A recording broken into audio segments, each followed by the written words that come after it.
Kiss Me Deadly by Mickey Spillane.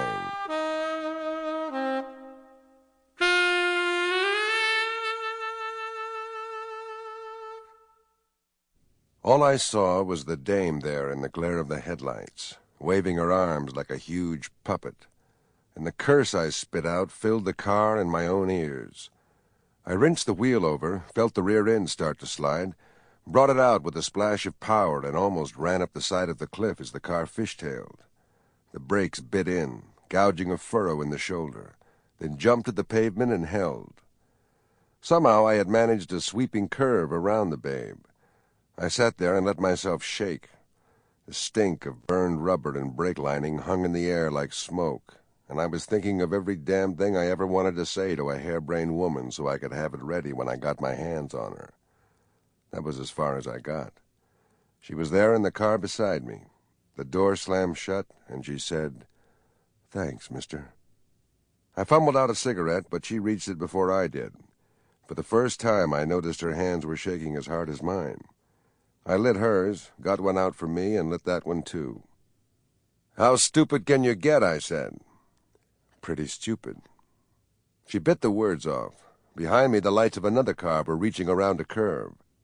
They swept through the rear window, then swept on past. And the second that I had a good look at her, she was rigid, her face frozen. When only the red dot of the taillight showed in front of us, she let out her breath and leaned back against the seat.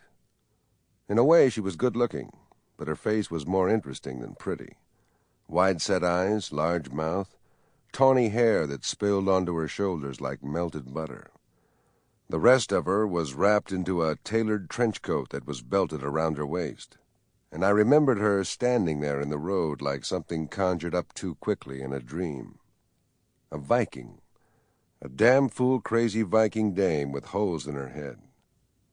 I kicked the stalled engine over, crawled through the gears, and held on tight to the wheel until my brain started working right. "How'd you get up here?" I said. "What does it look like?" "Like you got dumped." I looked at her quickly and saw her tongue snake out over her lips. "You picked the wrong guy to go out with." She plucked the cigarette from her lips and blew a stream of smoke at the windshield.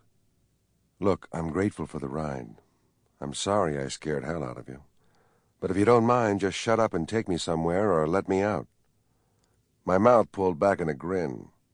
A dame with nerve like that could make a mess of a guy before he gave her the boot. Sample complete. Ready to continue?